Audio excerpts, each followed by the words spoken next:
Pertanyaan terakhir, ini dia hakikat dan dasar berlakunya. Komentar aja. Ustadz Faisal nggak kelihatan tuh, Ben. Itu wisata terop. Oh, alah, iya, iya, iya, syawalan gitu. Ada acara halal bihalal itu loh, diminta mengisi. Jadi bertabrakan Iya. sepertinya.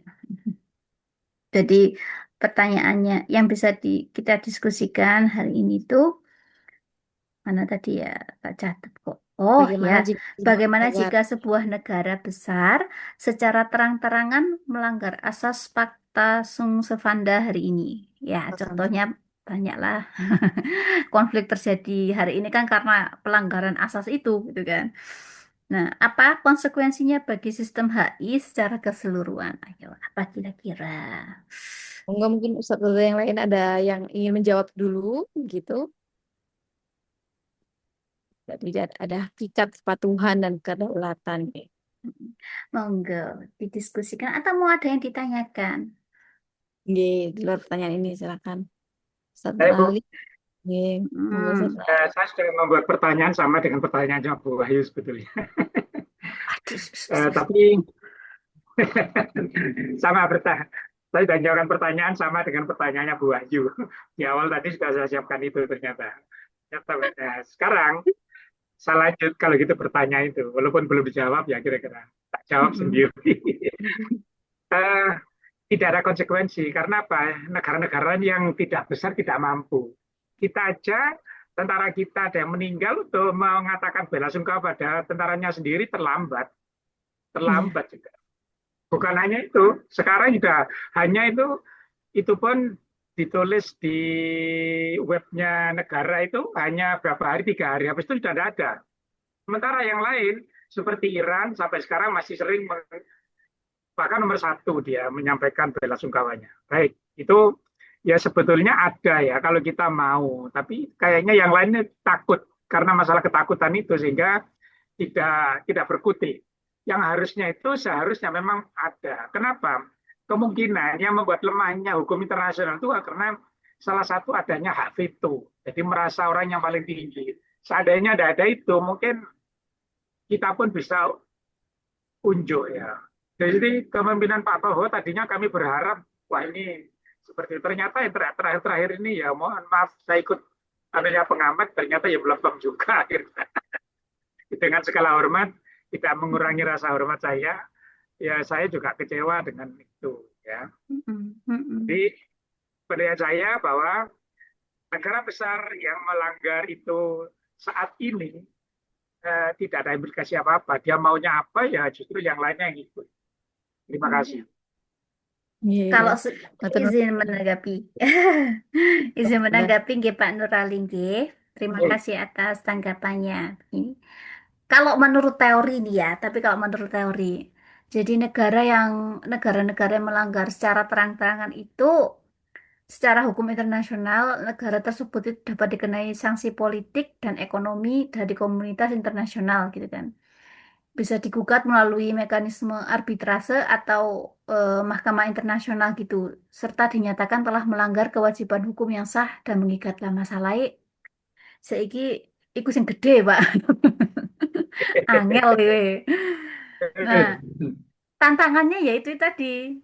Jadi kelemahannya hukum internasional itu terlihatnya di situ. Tidak ada badan eksekutif supranasional yang dapat maksa negara besar itu tadi untuk patuh gitu loh. Jadi ini sesuai dengan kritiknya John Austin bahwa hukum internasional lemah tanpa penegak yang berdaulat tadi di teorinya Austin tuh loh. Yang tetap berlaku meskipun begitu pelanggaran tidak menghapus eksistensi norma gitu. Kayak saya sebutkan tadi itu pelanggaran yang kadang terjadi tidak menghilangkan sifat hukum dari norma yang dilanggar. Dampaknya ya negara tersebut akan kehilangan kepercayaan. Tapi kan sekarang semuanya tidak diukur hanya dari kepercayaan, tapi dari uang juga ya, ekonomi. Di mata komunitas internasional yang justru melemahkan posisi diplomatik dan ekonominya itu sendiri. Jadilah ini yang disebut di masa Perancis itu sebagai tekanan fit sosial, tekanan sosial nyata dari pergaulan antar bangsa gitu kan. Jadi memang nggak sempurna itu, karena kesempurnaan hanyalah milik Allah gitu. Dalam hal penegakan. Apalagi dalam hal Iya. penegakan ya. Namun Iya. tekanan kolektif komunitas internasional itu kan banyak itu protes ini tidak setuju ini bahkan kawannya sendiri kayak kemarin kalau kontekstualnya itu kawannya sendiri itu siapa? Prancis sama Inggris itu kan juga menolak gitu kan, keberatan gitu kan. eh, Tentang itu gitu kalau tentang mendukungnya tentu kan diminta mendukung nggak mau mendukung gitu. Jadi seharusnya itu ya sanksinya itu harus ada dan berdampak bagi negara pelanggar gitu. Sebesar apapun negara itu harusnya seperti itu. Lagi-lagi kita dihadapkan dengan das Solem dan das Sein yang berbeda. Kalau dalam bahasa Iya. akademiknya das Solem dan das Sein-nya berbeda. Antara teori dan kenyataan itu berbeda. Begitu kalau menurut Nggih. saya. Dewi, Izin menambahkan, Bu. Nggih. oh, Biasanya kalau ada pelanggaran dari negara-negara besar, nggih, biasanya itu ya yang terjadi hilangnya kepercayaan, nggih, Ya, hilangnya kepercayaan. Ya terkadang ya itu tadi, nggih, sudah hilang kepercayaan karena apa ya? Eh ya mitra itu tadi ya tidak bisa dipercaya, tidak dapat dipercaya, terus bisa eh, ragu membuat perjanjian baru juga itu, Bu. Bisa termasuk seperti itu.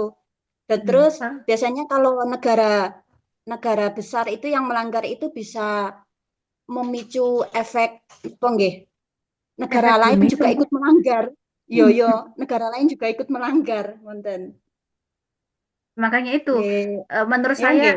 itulah mengapa Melok-melok, tapi sebuah, itulah mengapa lek sebuah enggak negara itu, ngikuti malah diancam juga.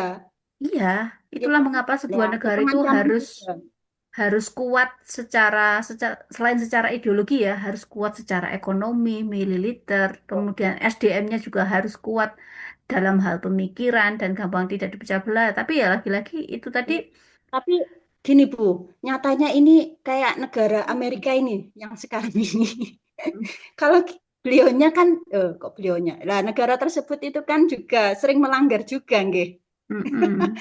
Tapi Memang, kenyataannya kalau kita mau menghukuminya, negara tersebut pasti akan mencari cara bagaimana negara yang telah mengkomplain diri saya agar dia jatuh atau runtuh, kan gitu.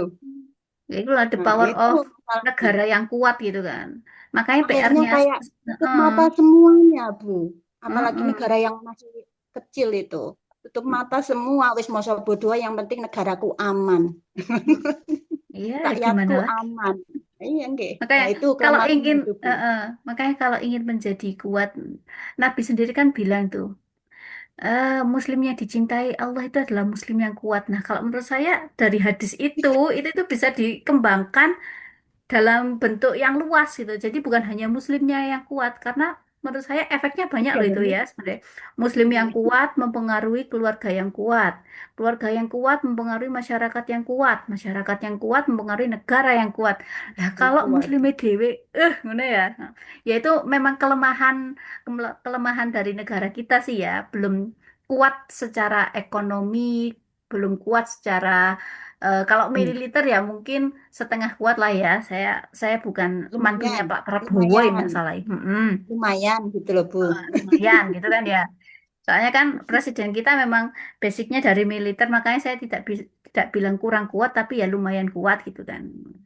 Kalau tentang kuatnya atau enggaknya ya, karena saya bukan mantunya Pak Prabowo, jadi saya nggak bisa jawab gitu ya. Nah, mungkin menurun ya Bu ya. iya. Iya. Dulu Heeh. Jadi Cara secara ekonomi itu ya kita memang belum kuat gitu loh. Sumber daya aja sekarang kalau kita misalnya lihat ya statistik secara sederhana gitu aja, bukan yang terukur banget gitu. Kita perhatikan di sekeliling kita anak-anak kita. Masalah tentang Amerika dan Iran tuh mereka tuh rata-rata nyekol kayak gini tok sret, ganti liani sret, ganti liani nggak peduli gitu loh. Lah kalau masyarakatnya, anak mudanya sendiri aja abai dengan hal itu gitu kan. abai dengan kondisi-kondisi lingkungannya, mau gimana negara kita jadi kuat gitu loh. Jadi merembetnya nang akeh nang hukum nasional. Memang ya tadi kembali lagi ke makalah saya bahwa hukum internasional itu tidak bisa dipisahkan dari hukum nasional gitu loh. Makanya saya lebih cenderung ke teori tadi yang menerima ini, bukan menolak gitu kan. Mas Hapman. Makanya ini Oppenheimer. sebenarnya materi ini itu sebenarnya apa ya? Males saya itu Bu sebenarnya Bu. Abang-abang lambe gitu ya. Ya, abang-abang lambe. Betul apa Iya. Ya, Karena karena percuma, kita nggak terkadang bisa kita ketiwas mikir. Ketiwas mikir, terus kita juga nggak bisa ngapa-ngapain. Pusing sendiri akhirnya. Generasi kita nggak bisa ngapa-ngapain bisa. Seperti sekarang ini ya, generasinya Itu Bu Ayu hanya sudah punya kekuatan itu. Jadi saya setuju nih. Jadi Bu Ayu punya kekuatan seperti itu. Bu Ayu mungkin tidak mampu, tidak selesai pada generasinya Bu Ayu, insya Allah yang tercapai itu harus terus menerus itu. Kalau kita biarkan ya makin generasi yang rusak. mendatang. Nggih.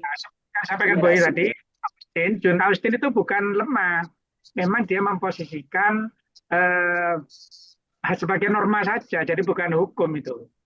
Jadi yang pertama waktu dipresentasikan betul, tapi waktu jawab mengomentari punya saya Bu Wahyu tadi itu katanya lemah. John Austin bukan lemah kalau menurut saya. Itu memang pendapatnya John Austin itu apa namanya itu bukan hukum, norma saja, hukum sosial aja. Meskipun melanggar ya paling medinya ini tidak ada hukum, tidak ada efek apa kecuali yang open hand itu. Ngapunten Bu Loh, Ayu. nggih, iya. Saya Iya, luruskan ya ayo. Ustadz. Nggih, saya Oke. luruskan. Saya tadi itu bilangnya gini. eh Disinilah kelemahan hukum internasional terlihat ya. Nggih. Kelemahannya apa tadi?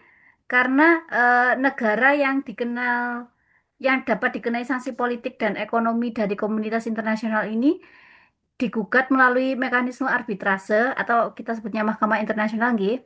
Sedangkan serta dinyatakan telah melanggar kewajiban hukum yang sah dan mengikat. Gitu. Jadi kelemahannya hukum nasional ini terlihat nggak ada badan eksekutif. Kayak misalnya kalau di hukum nasional ya ada penegak hukum. Nah kalau hukum internasional kan nggak ada penegak hukum, Ustaz. Kelemahan di situ itu maksudnya itu loh gitu loh. Yang jadi badan eksekutif ini tidak bisa memaksa negara besar untuk patuh. Nah, hal ini yang saya sebutkan tadi itu sesuai dengan kritiknya John Austin gitu loh, bahwa hukum internasional itu lemah tanpa penegak hukum yang berdaulat. Begitu maksudnya. Jadi nyambung sama materi saya, bukan bertentangan, Bapak. Ini sebagai norma saja. Dor, dor, dor. Iya. Makanya saya bilang, ketika kita mengerjakan sebuah karya tulis, kita harus benar-benar memahami betul apa yang kita tulis gitu loh. Jadi ketika ada pertanyaan, kita bisa menjawabnya. Kita. Terkadang karena kejar deadline, yang penting Hmm. kerjakan dulu, pemahamannya belakangan. Itu Nggak boleh masalahnya. Kalau nggak gitu, saya kembalikan ke Bu Lucy untuk menjawab. Iya. Gono. Nggih, satu sekalian. Oke. Bu, Eh, Bayu terakhir mau berdasarkan tanya, dalam nggih, monggo satu hari. mungkinkah negara dibentuk badan yang memperkuatnya itu sebagai kontrolnya, seperti yang dikehendaki menurut pandangan Bu Wahyu tadi? Mungkinkah itu? Kalau mungkin, apa langkahnya? Nah, satu, kedua, mungkin juga kan hak itu dicabut. Walaupun itu saat ini rasanya tidak mungkin. Kita semua tidak akan mungkin. Lawang yang kuat aja sudah mencederai kepada Iran itu lainnya diem aja kok. Apalagi presiden kita tahu-tahu justru mau datang ke Iran, oh, dia yang di ini kok mau diajak apa diajak nego kok yang didolimi, yang mendolimi itu yang seharusnya dibuka. Nah, mungkin nggak adanya badan eksekutif khusus supaya ada yang menghukum, menghakimi, menengahi bagi negara kuat yang melanggar itu. Terima kasih. Oke. Terima kasih. Mungkin saya mencoba untuk menjawab dulu ya pertanyaannya Ustadz Nur Ali. Nanti Ustadz yang ingin menambahkan monggo. Begini ya Ustadz. Saya melihat dinamika politik di dunia ini kalau dibuat apa ya kayak lembaga mandiri begitu gitu, lembaga eksekutif kah atau apa, sepertinya sulit. Karena ya saya melihatnya itu Amerika kayak punya dia itu kayak sutradaranya dunia gitu ya. Kalau bahasa apa ya politik permainannya begitu gitu. Dia yang bikin drama, dia yang sok pahlawan begitu gitu. Nah, makanya kenapa dia em, apa mendeklarasikan diri sebagai negara superpower gitu gitu. Nah, kemudian muncul misalnya negara-negara seperti Rusia, Cina begitu gitu. Kan mereka juga berusaha untuk sebenarnya bukan nggak mau kalah karena melihat Amerika yang sombong begitu ya. Dan mereka salah satu negara yang apa ya apple to apple lah begitu ya kalau dibandingkan dengan Amerika tidak kalah juga secara SDM-nya dan majuan yang lainnya. Maka muncullah itu tadi misalnya ada negara-negara yang cari aman lah begitu. Jadinya non-blok begitu gitu. Nah, kemudian ada negara-negara yang bersekutu dengan ya misalnya Rusia, Cina, mana lagi ya yang mereka sekutu itu. Korea Selatan, Utara apa Selatan ya? Korut ya kalau nggak salah ya. Nah, kalau dibuat lembaga secara mandiri itu sepertinya sulit kecuali ada negara-negara seperti yang Rusia dan Cina tadi. Dan untuk menghapuskan hak veto di salah satu negara kelima ya kalau 5 negara yang punya hak veto itu kan Amerika. Nah, itu juga saya rasa tidak mudah karena mereka yang merasa punya kuasa dan saya yang berhak untuk mengatur dunia ini. Saya juga masih mencari tahu ini misalnya ada yang mengatakan bahwa konflik Iran dengan Israel Amerika ini sebenarnya drama gitu ya. Sebenarnya Iran itu ya bagian dari mereka. Ada yang mengatakan seperti itu. Nah, ini saya masih mencari tahu nih, mana sih yang benar gitu kan ya. Terlepas dari itu, eh Iran secara SDM-nya itu ya cukup maju gitu ya. Eh sudah menyiapkan, maksudnya bisa membuat nuklir sendiri dan lain sebagainya, alutsista ya, alutsista singkatannya ya. Nah, itu kan kalau tadi dikatakan Ustazah Wahyu, ya masyarakat negara itu sendiri juga harus sadar begitu ya, untuk memberdayakan, meningkatkan SDM-nya. Nah, itu juga sebenarnya berpengaruh. Tinggal pemimpinnya mau mengarahkan yang seperti apa, apakah mengikuti permainan politik dunia ini atau bagaimana. Jadi kalau menurut saya untuk hak veto sendiri sulit untuk dihapuskan karena Amerika ya. Kecuali dengan cara itu tadi ada negara lain seperti Rusia, Cina itu yang mungkin dengan sekutu-sekutunya bersatu dengan caranya kan misalnya salah satunya bahasa mata uang itu ya. Mata uang yang diakui oleh dunia kan dolar ya. Nah, itu kan beberapa negara sudah mulai gak mau pakai dolar.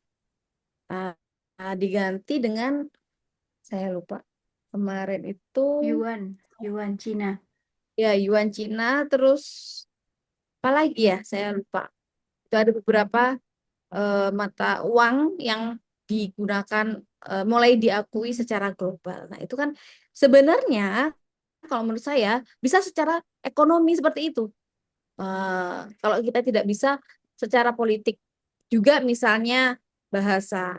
Nah, makanya kalau saya melihat apa hadis Nabi gitu nih, hadis atau apa belajar sampai ke negeri Cina itu, saya melihatnya ya karena memang secara apa ya peradabannya.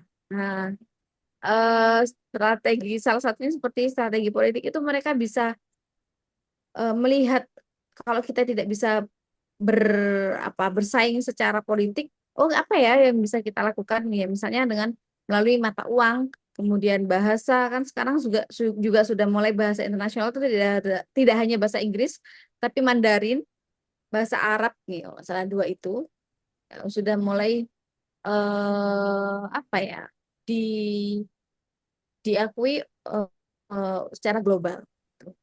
Bahasa Sementara Jawa masuk.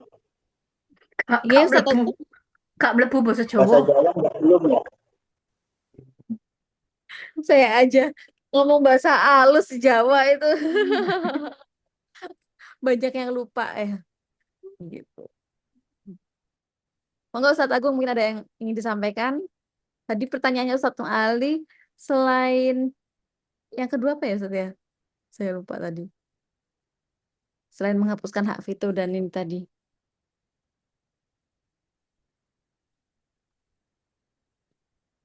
Cara memperkuat itu loh, cara memperkuat dalam negeri kayaknya kalau nggak salah. Sebenarnya sih kalau itu menurut saya pemerintah kita itu sudah menyiapkan banyak-banyak apa sih namanya program dan rencana, tapi ya itu hanya berhenti di situ doang gitu loh. Secara eksekusinya masih kurang rapi, masih masih kurang apa ya? Bagaimana Ustadz? Masih kurang Terlalu berdampak. banyak rapat, terlalu banyak Eh, rapat tapi tidak direalisasikan. Eh, kalau saya pernah baca game masalah kayak rapat-rapat begitu tuh sebenarnya peninggalan adat yang kemudian jadi kebiasaan masyarakat Indonesia.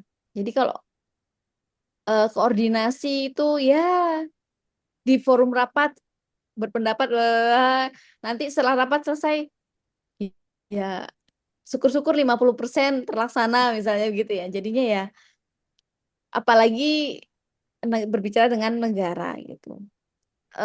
Saya beberapa hal banyak sih sebenarnya yang saya ingin kritisi secara sistem negara. Misalnya saya pernah baca 4 Sehat 5 Sempurna itu ternyata memang digaungkan untuk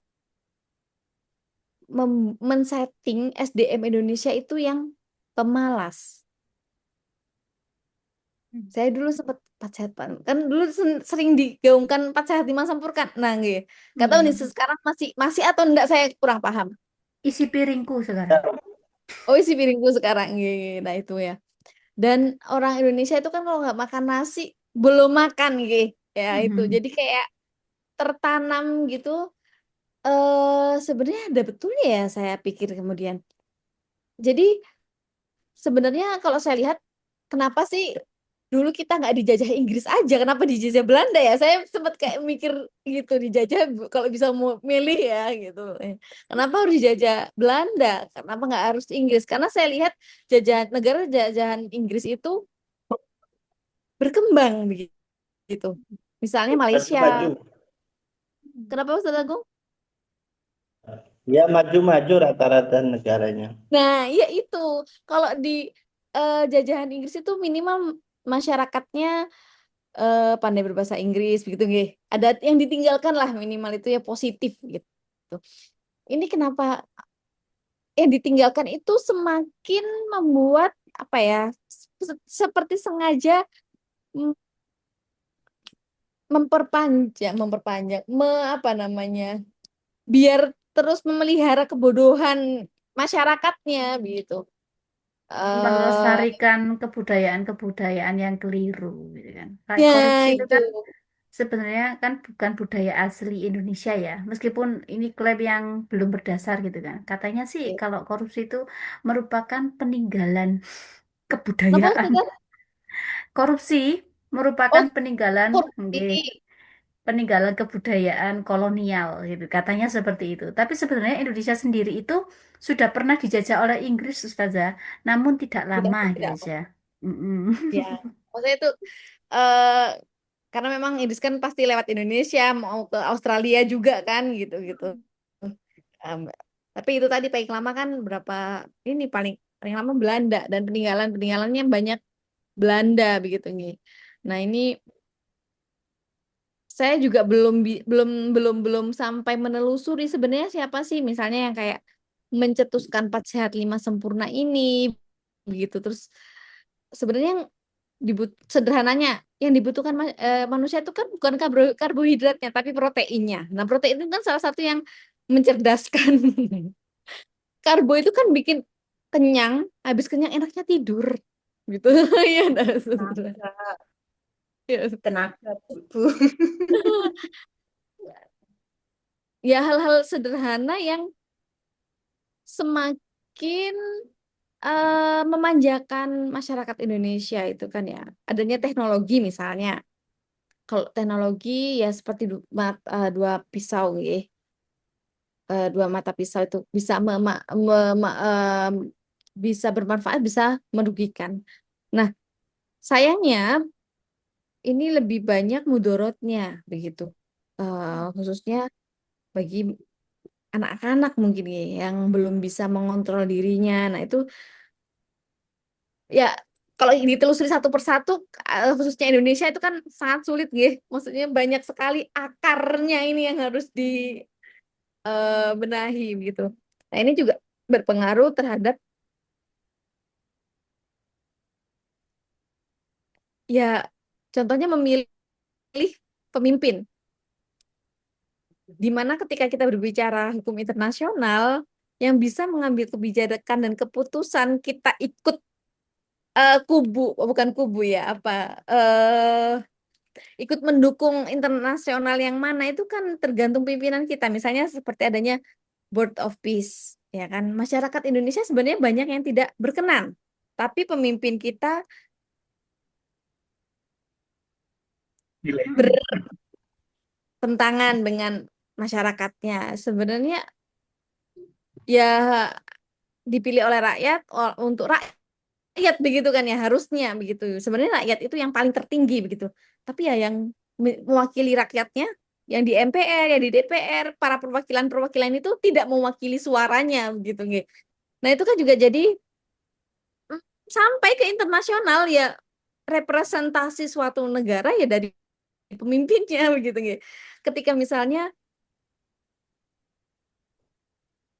presiden kita sekarang berkehendak untuk menjadi anggota Board of Peace itu mau nggak mau negara lain kan melihat bahwa oh Indonesia, nah ya kan Indonesia begitu negara Muslim terbesar begitu ya. Sekarang nggak tahu nih masih kedua, ketiga atau keberapa Kedua, begitu. yang pertama Kedua. Pakistan. Iya. Nah itu kok begitu kan jadi pertanyaan. Nah, bahkan kita sendiri pun kadang melihat yang kita anggap negara Islam seperti Arab Saudi, Qatar, mana lagi dan sekitarnya itu kan nggak ada suaranya apa-apa juga gitu. Untuk nggak ada tindakan apa-apa juga yang diambil secara internasional yang apa ya berpengaruh itu ya nggak ada juga gitu kan ya. Ya penduduknya aja paling banyak Muslim di Indonesia, tapi ya tidak semuanya menerapkan sesuai dengan ajaran Islam khususnya terutama dalam hal eh, akademik. Maksudnya kan Islam kan ikro gitu. Untuk membaca, menganalisa kan masyarakat kita kurang. Bahkan tingkat pembacanya itu bukan nomor 2 dari atas, dari bawah 2 atau berapa ya itu ya. Itu kan padahal di Islam diperintahkan ikro, tapi daya baca literatur Indonesia yang paling rendah gitu. Salah satu yang paling rendah. Ya kompleks begitu. Saya melihat ini. Sehingga Menurut menurut Bu Lucy dan teman-teman di sini, sebenarnya Indonesia perlu nggak sih apa itu mewacanakan, bukan mewacanakan, melaksanakan program wajib militer untuk anak-anak muda gitu kan, dalam rangka untuk memperkuat apa sih namanya generasi kita juga, misalnya di negara-negara lain seperti Cina, Korea Utara, Korea Selatan itu kan wamil tuh ada. Jadi itu memang benar-benar membentuk mentalnya mereka gitu loh. Itu kan juga bisa salah satu untuk memperkuat kalau anak mudanya mentalnya kuat gitu kan, membentuk negara itu juga menjadi lebih kuat itu. Menurut jenengan semua kira-kira eh, gimana kalau wajib militer untuk anak muda ini? Menanggapi dari pernyataannya Bu Lucy tadi, nggih, yang masalah antara penumpang dan supirnya. Pelan-pelan Pak supir, sing supirnya gak gelem ngebut wae kuwi ya. Itu sekarang kan terjadi di Amerika juga, bukan di negara kecil kita saja gitu kan. Yang itu loh, Ya, No Kings itu loh, yang Amerika. Bahkan Pak Nuril, Pak Kadin Sampean. Rakyat rakyat Amerika pun nggak setuju ambil presiden nih, podo wae. ya, eh, ya, Nggak boleh betul. kemana. Monggo, Ustaz Nurali. Terima kasih. Bismillahirrahmanirrahim.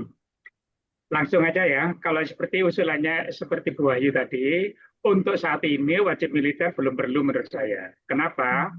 Karena mental dari pemimpin kita, dari semua yang termasuk masyarakat kita, termasuk saya mungkin ya, Gitu ya. itu ya. Jadi kalau sampai ada wajib militer, bisa disalahgunakan itu nanti. Itu aja. Jadi sekarang biar aja lah berjalan seperti ini. Toh misalkan pemimpin kita seperti itu nggak lama kok, paling baru 5-10 tahun Mbak Yo. Masuk ada urip terus ah. Loh, ya Allah, Tenang aja. astagfirullahaladzim. Melanjutkannya lagi tuh loh, Ustaz. Yang melanjutkannya lagi itu loh. Kemudian, pelan-pelan. Satu. Contoh yang kedua, menanggapi tentang hak veto tadi.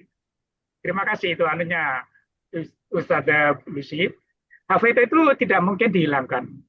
Karena 5 negara yang punya hak veto itu adalah orang-orang yang berjasa atas kemenangan Perang Dunia. Nah, sehingga hak veto itu kuat sekali itu. Sekarang dari 4, 1 aja melaksanakan hak veto, lainnya sudah harus ikut itu. Karena punya hak veto. Jadi untuk dihilangkan tidak mungkin. Tidak mungkin itu karena sesuai kepentingan negaranya masing-masing. Nah, untuk Ya, hilang hak betul. itu hanya satu, terjadi perang dunia, siapa yang menang? Nah, itu nanti. Oh iya, Paling iya. itu, Ini jadi hak itu dihilangkan tidak mungkin. Udah teori apapun tidak akan bisa itu. Kecuali terjadi perang dunia, kemudian yang menang bukan dari golongan yang 5 negara ini, nah, bukan Rusia, Amerika, bukan Tiongkok, bukan Perancis, maka akan beda nanti peraturan dunia itu. Nah, kalau yang ya mungkin menang sama kalau itu sudah tidak pernah terjadi perang dunia, satu kemungkinan kiamat ya sudah buyar semua, kemungkinan akan terbentuk peradaban baru. Nah, peradaban baru itu bagaimana? Ya terserah nanti bagaimana itu. Ya sekarang hanya kita pintar-pintar sendiri, negara kita jangan terlalu berharap banyak, tidak mungkin lah. Kita misalkan mau memperjuangkan seperti yang saya sampaikan tadi, mungkin enggak, bukan di Indonesia maksud saya tadi. Di PBB itu ada lembaga yang bisa mengontrol, tidak bisa. Karena gara-gara hak veto itu. Nanti kalau ada kontrol, dia akan memveto undang-undang itu. Itu enggak jadi, ya wes, luas ngomong suwe enggak ada apa. Nah, kita jalani aja. Sebetulnya kalau permainan yang dulu seperti zamannya Pak Karno itu cantik. Adanya non-blok, tidak memihak kepada lawan satu, sehingga ada blok nonnya itu. Itu luar biasa terobosannya. Tapi makin kesininya kayaknya sudah mulai kendor. Ya itulah dinamika, naik turun, naik turun. Islam pun dulu pelajaran Bulusi juga, ketika di Andalusia berjaya, akhirnya juga runtuh juga. Nah ini berarti di sekarang seperti ini, ya sudah nikmati aja. Yang penting kita, keluarga kita siapkan untuk ke depan apa semampu kita. Kalau menurut saya, pandangan saya gitu. Kalau perang Terima kasih. dunia, kalau perang dunia nggak merugikan rakyat kecil nggak apa-apa Ustadz. Ben pemimpin negara perang dewe no Alaska apa nggak apa-apa gitu. Masalah ini Ya, melibatkan rakyat. BBM naik, harga sembako naik, Iya, gitu ya ya. itu. Harus ditutup minyaknya nggak ini.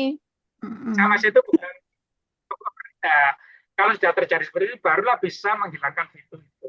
Jadi baru Mm-mm. tatanan baru. Itu maksud saya Mm-mm. begitu. Kalau terjadi perang, pasti ada korban. Nggak mungkin gitu. Terima kasih, maaf. Mm-mm. Iya, Oke. betul Ustaz Rali. Ustaz Dalita, Ustaz Nadila, Ustaz Agung, monggo kalau ada yang ingin disampaikan. Itu khususan Ustadz Nyimak Agung. penjelasan Nggih. Pak Nur Ali. Saya Oh, nyimak ini. penjelasan Pak Nur Ali. Oh, Ustaz nggih. Agung curhat. Tadi saya batin Ustaz loh. Tadi saya BBM cuma berani naik. batin. doang. Sembako naik, gaji gak naik-naik. Itu mungkin yang mau ditanyakan ke Bu Lucy kalau Agung itu cara pindah kewarganegaraan kayaknya, Bu. Kemarin saya lihat di statusnya. Saya aja pengen pindah warga negara. Sebenarnya enak di Indonesia itu secara masyarakatnya, secara kalau orang luar kan nggak senang 4 musim gitu, Ustaz. Makanya banyak di Bali itu kan pada datang ke Bali karena memang musim panas itu paling mereka sukai. Kalau musim salju itu banyak PR-nya, bersihin lah, bla bla bla, kedinginan, pakai jaket, baju tebel-tebel gitu, nggak nyaman mereka. Ya pemerintah, tapi di setiap negara sebenarnya ada apa ya keluhannya masing-masing Iya, gitu loh. memiliki memiliki keluhan masing-masing gitu kan. Iya, Kayak enggak sem Lebaran kemarin tuh kan saya sama itu diskusi sama ponakan saya yang di luar. Bahkan Pakistan sendiri atau negara-negara lain sendiri tuh memiliki struggle yang berbeda-beda gitu. ya Jadi intinya setiap negara sebagus apapun kita melihat ya punya struggle masing-masing. Kayak misalnya kita menganggap Singapura itu kan sebagai negara yang kaya dan maju gitu kan. Tapi ternyata ya angka satu angka depresinya masyarakatnya itu tinggi gitu. Karena biaya hidup yang tinggi dan kalau di sini kita gampang gitu ya, bukan testingnya gampang sih tinggi. ya, untuk memiliki kediaman gitu itu kayak masih bisa diusahakan gitu lah. Nah, Ya, kalau di Singapura tuh untuk memiliki rumah itu aduh mahalnya. Subhanallah. nggak punya lahan maksudnya ya Hmm. Singapura begitu berebutan lah istilahnya gitu. Mm-mm. Jadi kita syukuri meskipun rumah kita nggak bagus-bagus amat gitu ya, nggak kayak rumahnya Sultan Andara gitu, kita syukuri aja Ya, masih bisa ngontrak dengan harga yang menurut kita insya Allah murah semoga Allah betul. mudahkan terjangkau gitu ya. Nah, kalau di Singapura ngontrak aja, aduh mungkin jual ginjal aja kurang. Iya iya iya Kok setiap memang tidak. negara itu ada problem masing-masing, Bu. Tinggal Mm-mm. kitanya aja menyikapinya seperti apa. Kalau pengen maju ya kita berjuang, kalau kita pengen mundur ya lempeng aja. Gitu. Ustaz Oh itu gitu. mau ngomong tadi ya. Oke. Masalahnya nih, problem di luar negeri ada semua di Indonesia gitu. Repot lah gue nih. Yang Kayak di kita tuh, Indonesia nggak ada di sana. iya sih Ustaz. Oh, Kayak gabungan nih kan nih. Ya apa mana ya? untung Hmm. orang Indonesia orangnya lucu-lucu ya. Jadi ada masalah itu diambil jadi Santai, Bu. guyonan. Iya. Santai. Kayak April ngomong kalau masak udah matang kompor dimatiin itu nggak usah dibilangin ya. Itu sebenarnya Sampai saking dianggap lucu itu karena saking stresnya kita Ustaz. Kita nggak tahu. Enggak ya, saking kitanya yang punya hati lapang dada itu, Bu. Oh, enggak, Bu. Satir saja nih, Bu. Mhm. Oke. Ini kurang dari 1 menit lagi dilanjut nopo sampun diskusinya. Ada yang ingin ditanyakan lagi? Insyaallah Oke, sampun, Bu. insya Allah sampun. Terima Oh, kasih, saya Bu ingin Lucy. nambah satu ya. Apa Apa? terkait tadi Bu